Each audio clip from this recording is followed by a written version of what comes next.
So moving on to number three. Yeah, so my number three is probably one of the most iconic horror movies out there, and I think it's on the list for good reason. It's none other than Psycho, and this would be the original Psycho. This is not the really lame shot-for-shot remake or the TV series or anything like that. This is the OG one that came out, right? And I just really enjoy how many twists we really see in this movie because it's something where I think it all starts off and it's like you don't really know what to expect, and I'll kind of talk a little bit about that. So we meet Marion Crane, who's played by the very famous Janet Leigh, right? And this is Jamie Lee Curtis's mother, and she is with a guy whose name is Sam Loomis, right? Now, Luca, I'm gonna put you on the spot again. I apologize for that, but I want to see the name Sam Loomis. Does that sound familiar to you at all when you think about horror films? For wielding knives and wearing white masks, right? Okay, yeah, no, so you're good. And just an FYI, so I definitely just asked Luca that on the spot, so he did that all on his own. So good, Luca, awesome response. That was not rehearsed, by the way. So yes, it was not. No, it was not. It was totally spotted. It was totally on the spot. Which I found very interesting, right? So the character from Psycho, Sam Loomis, does become is obviously a very critical character in the Halloween franchise that comes up, which stars none other than Jamie Lee Curtis. So I did find that to be kind of interesting. So you got the mom is with a character named Sam Loomis, and then they reuse that idea in Halloween, where now we have the Sam Loomis character, and it's with the real life actress Jamie Lee Curtis. So I thought that was a nice little thing. But yeah, it's just something where it's just such a well done movie that I think everyone needs to experience at least one time. not to mention And too you that just get all the sequels because all of it's crap. So well, I was going to say too, not to mention that infamous stabbing scene that's been parodied many times, oh on yes, TV. yes, So, absolutely. Yeah, so, but yeah, that is my number three. It is none other than the movie Psycho.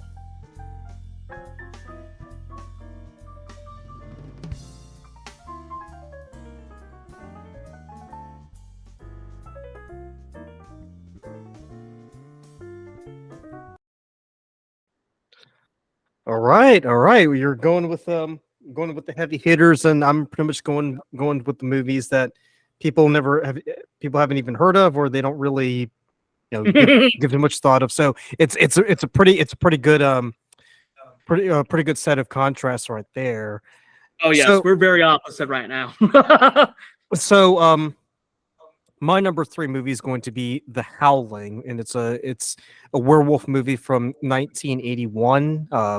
Now now when it came to my number three choice, I knew I wanted to have a werewolf movie, and there were a lot of good choices, but I decided to go with The Howling just because of the fact that it's it's both disturbing, but it's also campy at the same time. Now when it released in when it released in 81, it did pretty decent in the box office.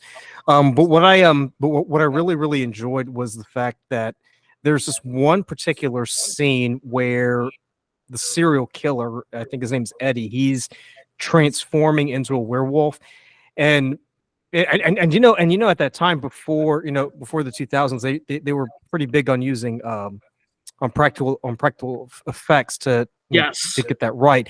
That is one of my favorite transformation scenes in film. Oh yes. Yeah, I mean, it is absolutely awesome. and I think, and if I remember correctly, I think that was done in a single shot too, which makes it all the more impressive from a technical standpoint. But in terms of the story, it couldn't be any more campier. I mean, basically, it's about a lady and her husband who go to a place called the Colony, where they meet with other like-minded individuals, but they don't realize that these people are actually werewolves. So basically, it's a resort for werewolves. There's really not. I mean, it's story-wise, there really isn't that much to it. It's just people doing what they normally do in the 80s, which is basically get high and have sex. But but the fact that you get to see all these people getting torn up and turned into werewolves and just basically ripped apart, it's it's disturbingly gratifying to watch somewhat. um and I say this in the context of werewolf movies because for me, for me, you can never have too much blood and guts in a good werewolf movie. And and unlike my previous choices where I've always gone with either the second or third movie, The Howling did spawn a franchise, but they were pretty much crap compared to the first one. So my number three choice is The Howling.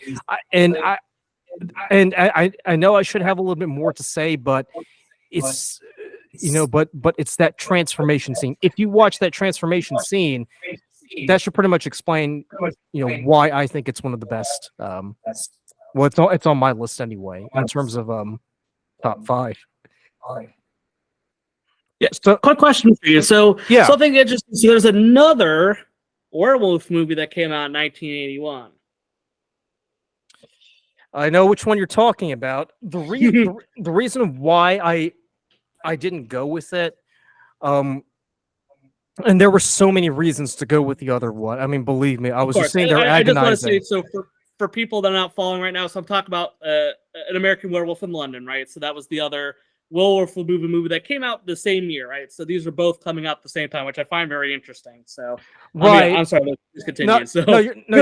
You're fine. But I mean, but knowing me, I'm the kind of person who's going to go against the grain and kind of just go for something that's less and well, I don't want to say less appreciated, but that's not as I guess big in the public consciousness. Yeah.